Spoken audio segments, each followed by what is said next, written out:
ಚೇತನ್ ಅಂತ, ಮೂಲತಃ ಹೊಸದುರ್ಗ. ನನಗೆ ಈ ಒಂದು ಲೈಫ್ ಚೇಂಜಿಂಗ್ ಅವಕಾಶ ಕೊಟ್ಟು ನನ್ನ ಲೈಫಲ್ಲಿ ತುಂಬಾ ಬದಲಾವಣೆ ತಂದಂತ ಗ್ರೇಟೆಸ್ಟ್ ವ್ಯಕ್ತಿ ಅಂತ ಹೇಳ್ಬೋದು, my best friend, my relative ಅಂತ ಹೇಳ್ಬೋದು, ಮಿಸ್ಟರ್ ನೂತನ್ ಸರ್ಗೆ ನಿಮ್ಮೆಲ್ಲರ ಮೈ ಡಿಯರ್ ಫ್ರೆಂಡ್ಸ್, ಈ ಅವಕಾಶಕ್ಕೆ ಬರೋಕ್ಕಿಂತ ಮುಂಚೆ ತುಂಬಾ ಬಡತನದ ಲೈಫ್ ಅಂತ ಹೇಳ್ಬೋದು. ಎಷ್ಟೋ ಜನ ಹೇಳ್ತಾರೆ, ಸರ್ ನೀವು ಸತ್ ಮೇಲೆ ಸ್ವರ್ಗ ನರಕ ಎಲ್ಲ ಇದೆ ಅಂತ. ಆ ಎಲ್ಲಾ ಸ್ವರ್ಗ ಎಲ್ಲಾ ನರಕನ ಬದುಕಿದ್ದಾಗೆ ನೋಡಿದಂತ ವ್ಯಕ್ತಿ ಅಂತ ಹೇಳ್ಬೋದು. ಯಾಕಂದ್ರೆ ನರ್ಕ ನೋಡ್ಬೇಕಂದ್ರೆ ಏನು ಮಾಡಬೇಡಿ, ಸಾಲ ಮಾಡಿ ಸಾಕು, ಗೊತ್ತಾಗುತ್ತೆ. ಹೌದಲ್ಲ ಮಾಡಿ ಫ್ರೆಂಡ್ಸ್? ಜೀವನದಲ್ಲಿ ಒಂದು ಆದಾಯಕ್ಕೋಸ್ಕರ ಒಂದು ಸೋರ್ಸ್ ಪ್ರತಿಯೊಬ್ರು ಹುಡುಕಣಲ್ವಾ? ಪ್ರತಿಯೊಂದು ಈಗ ರೈತರಿದ್ದೀರಾ ಅಂದ್ರೆ ಜಮೀನಿಂದ ಒಂದು ಆದಾಯ ಹುಡುಕಂತೀವಿ, ಅಥವಾ ಓದಿದೀವಿ ಅಂದ್ರೆ ನಮ್ಮ ಎಜುಕೇಶನ್ ಮೇಲೆ ಒಂದು ಆದಾಯ ಸೋರ್ಸ್ ಹುಡುಕಂತೀವಿ. ಅದೇ ತರ ನಮ್ಮ ತಂದೆ ಅಷ್ಟೇನು ಎಜುಕೇಶನ್ ಮಾಡಿರ್ಲಿಲ್ಲ, ಒಂದು ಆದಾಯಕ್ಕೋಸ್ಕರ ಒಂದು ಗೂಡ್ಸ್ ವೆಹಿಕಲ್ ಗೊತ್ತಲ್ಲ, ಟಾಟಾ ಎಸಿ. ಆ ಟಾಟಾ ಎಸಿನ ಪ್ರತಿದಿನ ರನ್ ಮಾಡೋರು, ಅದ್ರಲ್ಲಿ ಏನ್ ರೆಂಟ್ ಬರುತ್ತಲ್ಲ ಅದನ್ನ ಕಲೆಕ್ಟ್ ಮಾಡಿ ನಮಗೆ ಊಟ ಬಟ್ಟೆ ಓದ್ಸದಂತ ಇದನ್ನ ಮಾಡ್ತಿದ್ರು ಮಾಡಿ ಫ್ರೆಂಡ್ಸ್. ಜೀವನದಾಗ ಯಾವಾಗ ಟರ್ನಿಂಗ್ ಪಾಯಿಂಟ್ ಗಳು ಬರ್ತವೆ, ಮನುಷ್ಯನ ಜೀವನ ಯಾವಾಗ್ಲೂ ಹಿಂಗೆ ಇರಲ್ಲ ಅಂತ ಹೇಳ್ತಾರೆ, ಹೌದಲ್ಲ? ಒಂದು ಬ್ಯಾಡ್ ಟೈಮ್ ಅಂತ ಹೇಳ್ಬೋದು. ನಾವೇನ್ ದುಡಿತಿದ್ವಲ್ಲ ಆ ದುಡಿಮೆ ಮಾಡಂತ ವೆಹಿಕಲ್ ಕಳ್ತನ ಆಯ್ತು ಮಾಡಿ ಫ್ರೆಂಡ್ಸ್. ಕಳ್ಳರು ಬಂದು ನಮ್ಮ ಮನೆ ಹತ್ರ ನಿಲ್ಸಿರೋದ್ನ ಕಳ್ತನ ಮಾಡ್ಕೊಂಡು ಹೋದ್ರು ಅಂತ ಹೇಳ್ಬೋದು. 5 ತಿಂಗಳು ಸಿಕ್ಕಿಲ್ಲ, ಫುಲ್ಲಿ ಪ್ರಯತ್ನಗಳು, ಸ್ಟೇಷನ್ ಕಂಪ್ಲೇಂಟ್ ಕೊಡಕ್ ಹೋಗ್ತೀವಿ, ತಗೊಂತಾ ಇಲ್ಲ. ಯಾಕಂದ್ರೆ ನೀವೇ ಏನೋ ಇನ್ಸೂರೆನ್ಸ್ ಕ್ಲೈಮ್ಗೋಸ್ಕರ ಏನೋ ಮಾಡಿದೀರಾ ಅಂತ.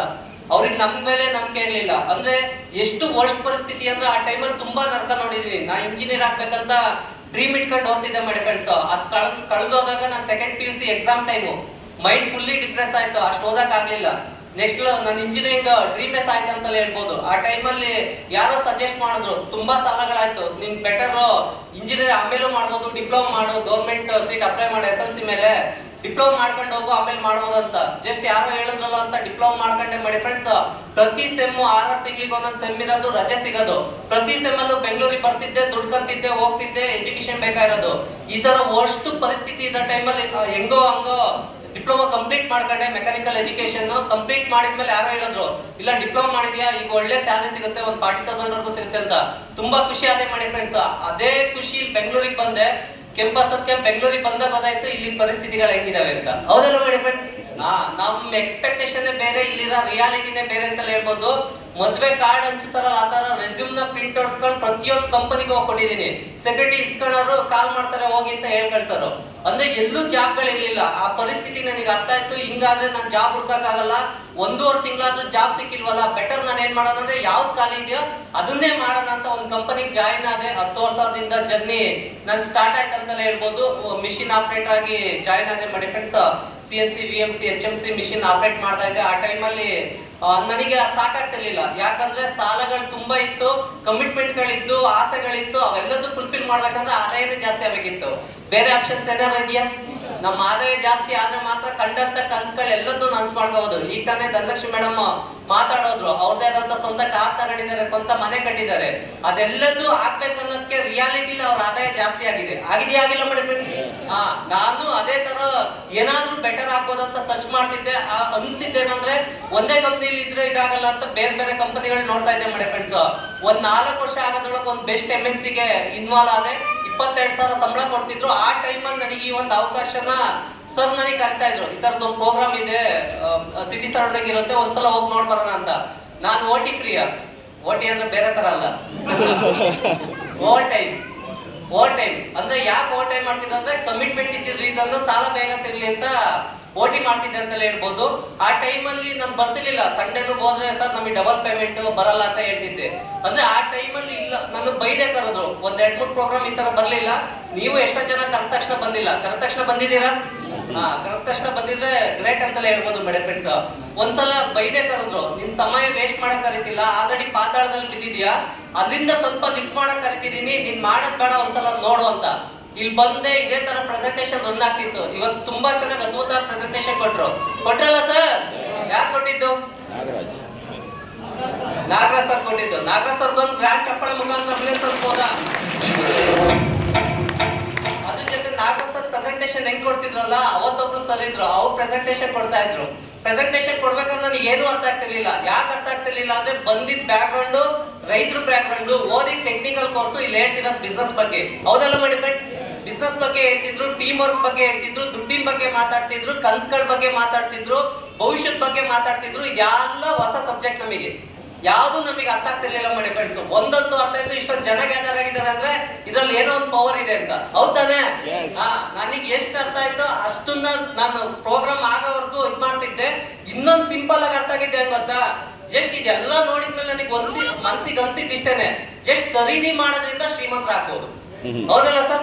ಜಸ್ಟ್ ಪರ್ಚೇಸ್ ಮಾಡೋದ್ರಿಂದ ಶ್ರೀಮಂತರಾಗ್ಬೋದು ಅಷ್ಟೇ ಅನ್ಸಿದ್ದು. ಅದಾದ್ಮೇಲೆ ಲಾಸ್ಟ್ ಅಲ್ಲಿ ಕುತ್ಕೊಂಡು ಗ್ಯಾದರಿಂಗ್ ಮಾಡಿದ್ರು, ಕೂರಪ್ಪ ಅಂತ ಹೇಳಿದ್ರು. ಆಮೇಲೆ ನೂತನ್ ಸರ್ ಪೆನ್ನು ಪೇಪರ್ ಇಟ್ಕೊಂಡು ಎಕ್ಸ್ಪ್ಲೈನ್ ಮಾಡಿದ್ರು. ಅಂದ್ರೆ ಈ ಅವಕಾಶ ಹೆಂಗಿದೆ, ಟೈಮ್ ಲೆಸ್ ಕಾನ್ಸೆಪ್ಟ್ ಅಂದ್ರೆ ಏನು, ಯಾಕೆ ಬೆಳೆದವರೇ ಬೆಳೀತಿದ್ದಾರೆ, ತಗ್ಗಿರೋ ಕಡೆನೆ ನೀರ್ ಯಾಕೆ ಹೋಗ್ತಿದೆ, ದುಡ್ಡಿರೋರ್ಗೆ ಯಾಕೆ ಜಾಸ್ತಿ ದುಡ್ಡು ಹೋಗ್ತಿದೆ, ಕನಸು ಕಾಣೋರ್ಗೆ ಯಾಕೆ ಕನಸು ನನ್ಸಾಗ್ತಿದೆ, ಪ್ರತಿಯೊಂದ್ರ ಬಗ್ಗೆ ಇಂಚಿಂಚು ಹೇಳ್ಕೊಟ್ರು ಮಾಡಿ ಫ್ರೆಂಡ್ಸ್. ಅವ್ರು ಏನ್ ಹೇಳ್ತಾರಲ್ಲ ಅದನ್ನ ಜಸ್ಟ್ ನಾನು ಫಾಲೋ ಮಾಡ್ತಾ ನನ್ನ ಮೈಂಡಿಗೆ ಇದು ಅರ್ಥ ಆಗ್ತಾ ಬಂತು. ಸ್ಟಾರ್ಟ್ ಮಾಡಿದ ರೀಸನ್, ಸ್ಟಾರ್ಟ್ ಮಾಡಕ್ ಒಂದೇ ರೀಸನ್, ನಾನು ಆಲ್ರೆಡಿ ಸಾಲದಲ್ಲಿ ಇದ್ದೀನಿ, ಕಮಿಟ್ಮೆಂಟ್ ಅಲ್ಲಿ ಇದ್ದೀನಿ, ನನ್ನ ಜೀವನನ ನೆಕ್ಸ್ಟ್ ಲೆವೆಲ್ ತಗೊಂಡೋಗ್ಬೇಕಂದ್ರೆ ಆರ್ಡಿನರಿ ವ್ಯಕ್ತಿ ಇದ್ದೀನಿ, ನನ್ನ ಹತ್ರ ಏನು ಪವರ್ ಇಲ್ಲ, ಅವಕಾಶ ಇಲ್ಲ. ಹೌದಲ್ಲ ಮೇಡಮ್ ಫ್ರೆಂಡ್ಸ್? ನಾನು ಇಲ್ಲಿಂದ ನೆಕ್ಸ್ಟ್ ಲೆವೆಲ್ ಹೋಗ್ಬೇಕಂದ್ರೆ ನನಗೂ ಏನಾದ್ರೂ ಒಂದು ಅವಕಾಶ ಸಿಗ್ಬೇಕು. ದುಡ್ಡಿದ್ದವ್ರಿಗೆ ನೂರಾರು ಅವಕಾಶ ಇದೆ ಮಾಡಿ ಫ್ರೆಂಡ್ಸ್. ದುಡ್ಡಿಲ್ದಿರೋಂತ ಬಡವರಿಗೆ ಯಾವ ಅವಕಾಶನೂ ಇಲ್ಲ. ಯಾವ ಅವಕಾಶ ಇದೆ? ಯಾವ್ದು ಇಲ್ಲ ಮಾಡಿ ಫ್ರೆಂಡ್ಸ್. ಆ ಟೈಮಲ್ಲಿ ಕೂತ್ಕೊಂಡು ಅರ್ಥ ಮಾಡ್ಕೊಂಡಿದ್ದು ಇಷ್ಟೇನೆ, ಜಸ್ಟ್ ಈ ಅವಕಾಶ ಇದೆ, ಕಂಪ್ಲೀಟ್ಲಿ ಟೀಮ್ ವರ್ಕ್ ಅಲ್ಲಿ ರನ್ ಆಗುತ್ತೆ, ಕಡಿಮೆ ಕಲಿಕೆಯಲ್ಲಿ, ಕಡಿಮೆ ಬಂಡವಾಳದಲ್ಲಿ, ಅದ್ರ ಜೊತೆ ಕಡಿಮೆ ಸಮಯದಲ್ಲಿ ಇದ್ರಲ್ಲಿ ಗ್ರೋ ಆಗ್ಬೋದು. ಅಂದ್ರೆ ಯಾಕೆ ಇದನ್ನ ಮಾಡಬಾರ್ದು ಅಂತ ಅರ್ಥ ಮಾಡ್ಕೊಂಡು ಸ್ಟಾರ್ಟ್ ಮಾಡಿದ್ದು. ವಾರಕ್ಕೆ ಒಂದ್ಸಲ ಬರ್ಲಿಂತ ಸ್ಟಾರ್ಟ್ ಮಾಡಿದ್ದು. ಎಷ್ಟೇಳಿ? ಜಸ್ಟ್ ವಾರಕ್ಕೆ ಒಂದ್ಸಲ ಬಂದು ಸಾಕು, ಮನೆ ರೆಂಟಿಗಾಗ್ಲಿ, ನಮ್ಮ ಮನೆ ತರಕಾರಿ ಖರ್ಚಿಗಾಗ್ಲಿ ಅಂತ ಸ್ಟಾರ್ಟ್ ಮಾಡಿದಂತ ವ್ಯಕ್ತಿ ಮಾಡಿ friends. Just 1 year part time ಅಲ್ಲೇ ಮಾಡಿದೀನಿ. ಪಾರ್ಟ್ ಟೈಮ್ ಅಲ್ಲೇ ಮಾಡಿದೆ. ಹೆಂಗೆ ಪಾರ್ಟ್ ಟೈಮ್ ಅಂದ್ರೆ, ನಂದು ಜನರಲ್ ಶಿಫ್ಟ್ ಇತ್ತು, 9 ರಿಂದ 6 ಗಂಟೆ ಡ್ಯೂಟಿ, 6 ಗಂಟೆ ಮೇಲೆ 10 ಗಂಟೆವರೆಗೂ ಈ ಆಕ್ಟಿವಿಟಿಗಳಲ್ಲಿ ಇನ್ವಾಲ್ವ್ ಆಗ್ತಿದ್ದೆ. 1 ಇಯರ್ ಕಂಪ್ಲೀಟ್ ಆಗೋದ್ರೊಳಗೆ ನಾನು ಜಾಬ್ ಅಲ್ಲಿ ಏನ್ 22,000 ತಾಂತಿದ್ನಲ್ಲ, ಅದು ಡಬಲ್ ಇನ್ಕಮ್ ಬರಕ್ ಸ್ಟಾರ್ಟ್ ಆಯ್ತು. 35,000, 40,000 ಈ ತರ ಬರಕ್ ಸ್ಟಾರ್ಟ್ ಆಯ್ತು. ಅದಾದ್ಮೇಲೆ ನಾನು ಡಿಸೈಡ್ ಮಾಡಿದೆ ಫುಲ್ ಟೈಮ್ ಆಗ್ಬೇಕಂತ. ಫುಲ್ ಟೈಮ್ ಆಗ್ಬೇಕಾದ್ರೆ ತುಂಬಾ ಭಯ. ಈಗ ಯಾರು ಸಿಕ್ಕಿರೋ ಕೆಲಸ ಪರ್ಮನೆಂಟ್ ಕೆಲಸ ಅಂದ್ರೆ ಬಿಡಲ್ಲ. ಹೌದಲ್ಲ ಮಾಡಿ ಫ್ರೆಂಡ್ಸ್? ಕಾಂಪಿಟೇಷನ್ ಜಾಸ್ತಿ ಇದೆ ಜಾಬ್ಗಳಲ್ಲಿ. ನಾವಿಲ್ಲಾಂದ್ರೆ ಸುಮಾರು ಜನ ಅಪ್ಲೈ ಮಾಡಿರ್ತಾರ ಜಾಬ್ಗೆ, ಆ ಪೊಸಿಷನ್ಗೆ. ಆ ಟೈಮಲ್ಲಿ 100 ಬಾರಿ ಕಿತ್ಕೊಂಡು ಯೋಚನೆ ಮಾಡಿದ್ನಿ, ಜಾಬ್ ಅಲ್ಲಿ ಭವಿಷ್ಯ ಇದೆ ಅಂದ್ರೆ ಅದೇ ಮಾಡ್ಕೊಡೋಣ, ಇಲ್ಲ ಬಿಸ್ನೆಸ್ ಅಲ್ಲಿ ಭವಿಷ್ಯ ಇದೆ ಅಂದ್ರೆ ಇದೇ ಮಾಡೋಣ, ಇಲ್ಲ ಪಾರ್ಟ್ ಟೈಮ್ ಅಲ್ಲೇ ಮಾಡೋಣ. ಈ ತರ 100 ಆಲೋಚನೆಗಳು ಮಾಡಿದಾಗ ನನಗೆ ಭವಿಷ್ಯ ಇದೆ ಅನ್ಸಿದ್ದೆಲ್ಲಪ್ಪ ಅನ್ನೋದಾದ್ರೆ ಮೈ ಲೆಫ್ಟ್ ಅಲ್ಲಿ ಮಾಡಿ ಫ್ರೆಂಡ್ಸ್. ಈ ಬಿಸ್ನೆಸ್ ಅಲ್ಲಿ ಭವಿಷ್ಯ ಇದೆ ಅಂತ ಅನ್ಸುತ್ತೆ. ಹೆಂಗೆ ಥಿಂಕ್ ಮಾಡಿದೆ, ಯಾವ್ಯಾವ ವಿಚಾರ, ಯಾವ್ಯಾವ ಪಾಯಿಂಟ್ ಇಟ್ಕೊಂಡು ಥಿಂಕ್ ಮಾಡಿದೆ ಅನ್ನೋದಾದ್ರೆ, ನನ್ ಕೊಡೋ ಸಮಯ ನನ್ನ ಫ್ಯೂಚರ್ಗೂ ಕೌಂಟ್ ಆಗ್ಬೇಕು. ನಾನು ಸಮಯ ಕೊಟ್ಟಿಲ್ಲ ಅದನ್ನು. ಹೌದಲ್ಲ ಮಾಡಿ ಫ್ರೆಂಡ್ಸ್? ಈಗ ಜಾಬ್ ಹೆಂಗಾಗುತ್ತೆ ಅಂತ ಹೇಳ್ತೀನಿ. ಜನವರಿ 1ನೇ ತಾರೀಕಿಂದ ಜನವರಿ 30ರವರೆಗೂ ನಾವು ಕೆಲಸ ಮಾಡ್ತಿದ್ವಿ. ಸ್ಯಾಲರಿ ಬರೋದು ಯಾವಾಗ? ಫೆಬ್ರವರಿ ಮತ್ತು 1ರಿಂದ 10 ಬರುತ್ತೆ. ಮತ್ತೆ ಫೆಬ್ರವರಿ ಬೇಕಂದ್ರೆ ಫೆಬ್ರವರಿ 1ರಿಂದ 28ರವರೆಗೂ ಕೆಲಸ ಮಾಡ್ಲೇಬೇಕು. ಮತ್ತೆ ಮಾರ್ಚ್ ಬೇಕಂದ್ರೆ ಮಾರ್ಚ್ 1ರಿಂದ ಮಾರ್ಚ್ 31 ಕೆಲಸ ಮಾಡ್ಲೇಬೇಕು.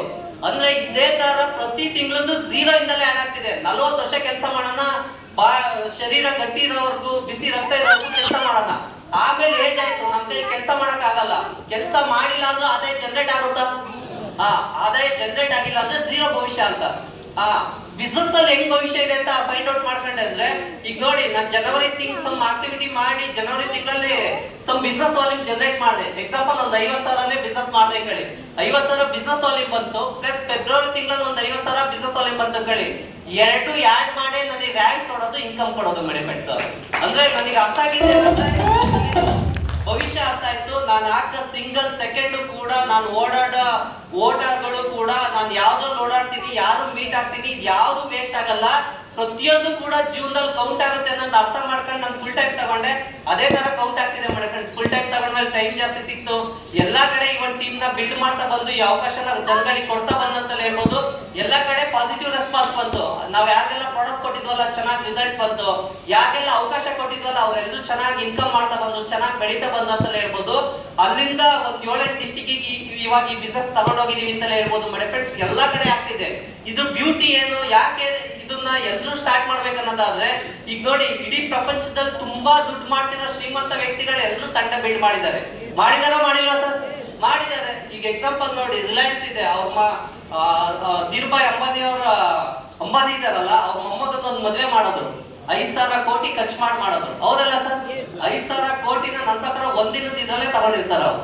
ಹೆಂಗೇನಂದ್ರೆ ಅವ್ರ ನೆಟ್ವರ್ಕ್ ತುಂಬಾ ದೊಡ್ಡದಿದೆ ಮಾಡಿ ಫ್ರೆಂಡ್ಸ್. ಎಲ್ಲಾ ಫೀಲ್ಡ್ ಅಲ್ಲೂ ಅವ್ರು ಇದಾರೆ ಅಂತಲೇ ಹೇಳ್ಬೋದು. ಎಕ್ಸಾಂಪಲ್ ಅವ್ರ ಮೊಬೈಲ್ ಯೂಸ್ ಮಾಡೋ ಸಿಮ್ ಅಲ್ಲೂ ಇದಾರೆ ಇಲ್ಲ ಸರ್? ಜಿಯೋ ನಾವು ಯೂಸ್ ಮಾಡ್ತೀವಿ. ಸಿಂಪ್ಲಿ ಹೇಳ್ತೀನಿ, ನೆಟ್ವರ್ಕ್ ಅಲ್ಲಿ ಹೆಂಗ್ ದುಡ್ಡು ಮಾಡೋದು ಅಂತ. ನಮ್ದು ಎಲ್ರದ್ದು ಜಿಯೋ ಸಿಮ್ ಇದೆ ಅಂತೇಳಿ, ಒಂದ್ 40-50 ಕೋಟಿ ಜನ ಜಿಯೋ ಸಿಮ್ ಯೂಸ್ ಮಾಡ್ತಿದ್ದಾರೆ ಅಂತೇಳಿ. ₹1 ಅದರಿಂದ ಒಂದು ರೀಚಾರ್ಜ್ ಇಂದ ಲಾಭ ಅಂದ್ರೂ ಅಷ್ಟು ಜನ ಅಟ್ ಎ ಟೈಮ್ ರೀಚಾರ್ಜ್ ಮಾಡಿದ್ರು 50 ಕೋಟಿ ಆ ಕ್ಷಣದಲ್ಲಿ ಬಂತ ಬರ್ಲಿಲ್ಲ ಮಾಡಿ friends. Power of team work ಅಂತಲೇ ಹೇಳ್ಬೋದು ಮಾಡಿ ಫ್ರೆಂಡ್ಸ್. ಈಗ ನಾವು ನೀವು ಆರ್ಡಿನರಿ ವ್ಯಕ್ತಿ ಇದೀವಿ, ನಾವು ಒಂದು ತಂಡ ಕಟ್ಟಬೇಕು. ನಮ್ಮ ಹತ್ರ ಏನಿದೆ ಅವಕಾಶ? ಏನು ಅವಕಾಶ ಇಲ್ಲ ಮಾಡಿ ಫ್ರೆಂಡ್ಸ್. ನಮ್ಮ ಹತ್ರ ದುಡ್ಡಿದ್ರು ನಾವು ಒಂದು ಕಂಪನಿ ಸ್ಟಾರ್ಟ್ ಮಾಡಬೇಕು. ಕಂಪನಿ ಸ್ಟಾರ್ಟ್ ಮಾಡ್ಬೇಕಂದ್ರೆ ಬಂಡವಾಳ ಬೇಕು, ನಾಲೆಡ್ಜ್ ಬೇಕು, ಎಕ್ಸ್ಪೀರಿಯನ್ಸ್ ಬೇಕು, ಲಾಭ ಆಗ್ಲಿ ಲಾಸ್ ಆಗ್ಲಿ ತಡ್ಕೊಳ್ಳೋ ಕೆಪಾಸಿಟಿ ಬೇಕು. ಇವೆಲ್ಲ ಇದ್ರೆ ನಾವು ಒಂದು ತಂಡ ಕಟ್ಬೋದು, ಒಂದು ನೆಟ್ವರ್ಕ್ ನ ಬಿಲ್ಡ್ ಮಾಡ್ಬೋದು ಮಾಡಿ ಫ್ರೆಂಡ್ಸ್. ಇವೇನು ಇಲ್ದೇನು ಕೂಡ ಸಾಮಾನ್ಯ ವ್ಯಕ್ತಿಗಳು ಕೂಡ ಅಸಾಮಾನ್ಯ ಬೆಳಿಲಿಕ್ಕೆ ಒಂದೊಂದು ಓನ್ಲಿ ಅವಕಾಶ ಮೈಲೆಫ್ಟಲ್ಲಿ ಅವಕಾಶ ಮಾಡಿ ಫ್ರೆಂಡ್ಸ್. ಮೈಲೆಫ್ಟಲ್ಲಿ ಅವಕಾಶ ಅಂತ ಹೇಳ್ಬೋದು. ರಿಯಲಿ ಹೇಳ್ತೀನಿ, ಇಲ್ಲೊಂದು ನೆಟ್ವರ್ಕ್ ಬಿಲ್ಡ್ ಆಗುತ್ತೆ ಮಾಡಿ ಫ್ರೆಂಡ್ಸ್. 4 ಜನದಿಂದ ಸ್ಟಾರ್ಟ್ ಮಾಡಿದ್ದು. ನನಗೆ ಗೊತ್ತಿರೋಂತ ಕ್ಲೋಸ್ ಫ್ರೆಂಡ್ಸ್ ರಿಲೇಟಿವ್ಸ್ ಗೆ ಅವಕಾಶ ಕೊಟ್ಟಿದ್ದು ಇವತ್ತು 4,500 ಜನ ಇದಾರೆ ಮಾಡಿ ಫ್ರೆಂಡ್ಸ್. ಆ 4,500 ಜನ ಏನೇ ಮಾಡ್ಲಿ, ಅವ್ರ ಮನೆ ಬೇಕಾಗಿರೋ ಪ್ರಾಡಕ್ಟ್ ತಗೊಂಡೋಗಿ ನಮ್ ಚಿಲ್ಲಿ ಪೌಡರ್, ಕೊರಿಯಂಡರ್ ಪೌಡರ್ ಎಲ್ಲ ಇದೆ, ಅದನ್ನ ತಗೊಂಡೋಗಿ ಅಡಿಗೆ ಮಾಡ್ಕೊಂಡು ಊಟ ಮಾಡಿದ್ರು ನನಗೆ ದುಡ್ಡು ಬರುತ್ತೆ. ಪೇಸ್ಟ್ ಬ್ರಷ್ ಇದೆ, ಅವ್ರು ಬ್ರಷ್ ಮಾಡಿದ್ರು ನಮ್ಮ ಅಕೌಂಟಿಗೆ ದುಡ್ಡು ಬರುತ್ತೆ ಮಾಡಿ friends. Power of team work ಅಂತಲೇ ಹೇಳ್ಬೋದು. ಅದರ್ ಪೀಪಲ್ ಕಾಂಟ್ಯಾಕ್ಟ್, ಅವ್ರ ಟೈಮು, ಅವ್ರ ಹಾಕಂತ ಎಫರ್ಟ್, ಅವ್ರ ನಾಲೆಡ್ಜ್, ಅವ್ರ ಕ್ರಿಯೇಟಿವಿಟಿ, ಅವ್ರ ಲ್ಯಾಂಗ್ವೇಜ್ ಪವರ್. ಬೇರೆ ಸ್ಟೇಟ್ ಎಲ್ಲ ಹೋಗಿದೆ, ತೆಲಂಗಾಣ ಹೋಗಿದೆ ಮಾಡಿ ಫ್ರೆಂಡ್ಸ್. ಒಂದ್ಸಲಿನೂ ನಾನು ಅಲ್ಲಿಗೆ ವಿಸಿಟ್ ಮಾಡಿಲ್ಲ. ಅಲ್ಲಿ ತೆಲುಗಲ್ಲಿ ಮಾತಾಡಿ ಪ್ಲಾನ್ ಕೊಟ್ರು ಅಲ್ಲಿಂದು 12% ಇನ್ಸೆಂಟಿವ್ ನಾನು ಇಲ್ಲಿದ್ರು ಬರುತ್ತೆ ಮಾಡಿ friends. Power of team work ಅಂತ ಹೇಳ್ಬೋದು. ಹಾಗಾಗಿ ಅವಕಾಶ ಅಂತೂ ರಿಯಲಿ ಅದ್ಭುತವಾಗಿದೆ. ಲೈಫಲ್ಲಿ ದೊಡ್ಡ ಮಟ್ಟದ ಬದಲಾವಣೆಗಳಾಗ್ತಾ ಬಂದು 1 ಇಯರ್ ಆದ್ಮೇಲೆ ಡ್ರೀಮ್ಸ್ ಗಳನ್ನ ಫುಲ್ಫಿಲ್ ಮಾಡ್ಕೊಂತ ಬಂದು ಒಂದ್ ಸಣ್ಣ 2 ವೀಲರ್ ತಗೊಳಕ್ಕೂ ಬಡತನ ಇತ್ತು. 2 ವೀಲರ್ ಹೋಗ್ಲಿ, ಒಂದ್ ಬಟ್ಟೆ ತಗೊಳಕ್ಕೂ ಬಡತನ ಇತ್ತು ಮಾಡಿ ಫ್ರೆಂಡ್ಸ್. ನನಗೇನಾದ್ರೂ ಒಂದು ಹೊಸ ಬಟ್ಟೆ ಬೇಕಂದ್ರೆ ನಮ್ಮೂರ್ ಜಾತ್ರೆನೇ ಬರ್ಬೇಕಿತ್ತು. ಯಾಕಂದ್ರೆ ನಮ್ಮೂರ್ ಜಾತ್ರೆಗೆ ನಮ್ಮ ತಂದೆ ಹೊಸ ಬಟ್ಟೆ ಕೊಡ್ಸೋರು ಮಾಡಿ ಫ್ರೆಂಡ್ಸ್. ಅಂದ್ರೆ ಇವತ್ತು ಪ್ರತಿದಿನ ಹೊಸ ಬಟ್ಟೆ ತಗೋಬಹುದು, ದೇವ್ರು ಅಷ್ಟು ಚೆನ್ನಾಗಿ ಇಟ್ಟಿದ್ದಾನೆ. ಅದ್ರ ಜೊತೆ 2 ವೀಲರ್ ಇರಲಿಲ್ಲ, ಇವತ್ತು 3 2 ವೀಲರ್ ಗಳಿದಾವೆ. ಈ ಅವಕಾಶ ಸ್ಟಾರ್ಟ್ ಮಾಡಿ ತುಂಬಾ ಹಸುವಿಂದ ಓಡಾಡಿದ ರೀಸನ್ 3 ವರ್ಷಕ್ಕೆ ನಂದೇ ಆದಂತ 10 ಲಕ್ಷ ರೂಪಾಯಿ ಕಾರ್ ಕೂಡ ತಗೊಂಡೆ. ಇವತ್ತು ಲೋನ್ಸ್ ಎಲ್ಲ ಇತ್ತು, ಲೋನ್ಸ್ ಕ್ಲಿಯರ್ ಮಾಡ್ಕೊಂಡೆ ಮಾಡಿ ಫ್ರೆಂಡ್ಸ್. ಅದ್ರ ಜೊತೆ ಇಷ್ಟೊತ್ತಿಗೆ ಆಲ್ರೆಡಿ ನನ್ ಸೆಕೆಂಡ್ ಕಾರ್ ಬರ್ಬೇಕಿತ್ತು. ನಮ್ ಸಿಸ್ಟರ್ದೊಂದು ಮ್ಯಾರೇಜ್ ನಾವೇ ಮಾಡ್ಕೊಡ್ತಿದೀವಿ, ಒಂದು 20 lakhs ಖರ್ಚು ಮಾಡಿ ಮಾಡಿ ಫ್ರೆಂಡ್ಸ್. ಅವ್ರ ಮ್ಯಾರೇಜ್ ಆದ ತಕ್ಷಣನೇ ನೆಕ್ಸ್ಟ್ ನಂದು ಪ್ರೀಮಿಯಂ ಕಾರ್ ಬರ್ತಿದೆ ಮಾಡಿ ಫ್ರೆಂಡ್ಸ್. ಇದೇ ಇಯರ್ ಅಲ್ಲಿ ಇದೇ ಡಿಸೆಂಬರ್ ಅಲ್ಲಿ ನಂದೇ ಆದಂತ ಒಂದು ಪ್ರೀಮಿಯಂ ಕಾರ್ಗೂ ಕೂಡ ಹೋಗ್ತೀನಿ ಅಂತ ಹೇಳ್ಬೋದು. ಪ್ರೀಮಿಯಂ ಕಾರ್ ಆದ ತಕ್ಷಣನೇ ನಾನು ಇರೋದು ಬೆಂಗಳೂರು ನಾಗರಬಾವಿ, ಅಲ್ಲೇ ಒಂದು ಸೈಟ್ ತಗೋಬೇಕು, ಅಲ್ಲೇ ಒಂದು ಮನೆ ಕಟ್ಬೇಕನ್ನೋದು ಆಸೆ ಇದೆ ಮೇಡಮ್.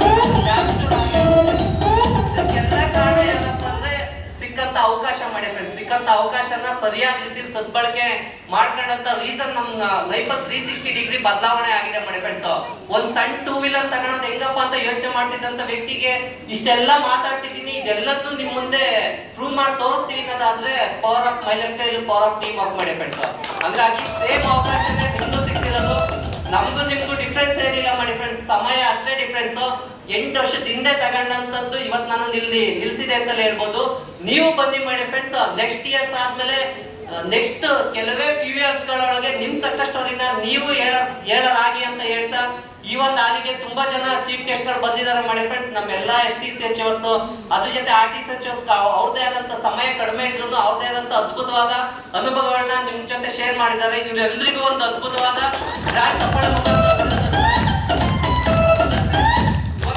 ಮಾತಾಡೋದ್ರು ಮೇಡಮ್ ಸರ್ ಬಂದಿಲ್ಲ ಅಂದ್ರೆ ಅವರೇ ಫೈನಲ್ ಇದ್ದಾರೆ, ಮಾತಾಡ್ತಿದ್ರು. ಸುಮ್ಮನೆ ನಾವು ಬಂದ್ವಲ್ಲ ಅದಕ್ಕೆ ಅಂತಾರೆ ಅಂತ ಹೇಳ್ಬೋದು. ರಿಯಲಿ ಧೈರ್ಯ ಇರೋಂತ ಒಬ್ರು ಡೇರಿಂಗ್ ಲೇಡಿ ಅಂತ ಹೇಳ್ಬೋದು ಮಾಡಿ ಫ್ರೆಂಡ್ಸ್. ತುಂಬಾ ಅವ್ರ ಪ್ಲಾನ್ ಕೊಡಕ್ ಹೋದಾಗ ನೋಡಿದೀನಿ, ಅವ್ರ ಬಡತನಗಳನ್ನ ನೋಡಿದೀನಿ, ಇವತ್ತು ಅವರ ರಿಚ್ ಲೈಫ್ ನು ಕೂಡ ನೋಡ್ತಿದೀನಿ ಮಾಡಿ ಫ್ರೆಂಡ್ಸ್. ಅದ್ಭುತವಾದ ವ್ಯಕ್ತಿತ್ವ. ವೆರಿ ಸೂನ್ ಅವರು ಕೂಡ CTC ಆಗ್ತಿದ್ದಾರೆ. ಮೇಡಮ್ ಒಂದು ಬ್ರಾಂಡ್ ಚಪ್ಪಾಳೆ ಮುಖಾಂತರ ವೈಸ್ ಅಂಡ್ ನೈಸ್ ಡಿಸಿಷನ್ ಅಂತ ಹೇಳ್ತಾ ಬನ್ನಿ ಮಾಡಿ ಫ್ರೆಂಡ್ಸ್, ಎಲ್ರೂ ಜೊತೆಗೆ ಸೇರಿ ಬೆಳೆಯೋಣ ಅಂತ ಹೇಳ್ತಾ ಅದ್ಭುತವಾದ ಅವಕಾಶ ಇದೆ. ಯಾರು ಕೂಡ ಇದನ್ನ ಮಿಸ್ ಆಗೋದಾಗ್ಲಿ, ಮಿಸ್ಅಂಡರ್ಸ್ಟ್ಯಾಂಡಿಂಗ್ ಏನು ಮಾಡ್ಕೋಬೇಡಿ, ಬನ್ನಿ ನಮ್ ಜೊತೆ ಬೆಳೆಯೋಣ ಅಂತ ಹೇಳ್ತಾ ಇವತ್ತಿನ ಪ್ರೋಗ್ರಾಮ್ ತುಂಬಾ ಚೆನ್ನಾಗಿ ನಡೆಸ್ಕೊಡ್ತಿರೋಂತ ಪ್ರಕಾಶ್ ಸರ್ಗೂ ಕೂಡ ಒಂದು ಬ್ರಾಂಡ್ ಚಪ್ಪಾಳೆ ಮುಖಾಂತರ ಅಭಿನಂದನೆ.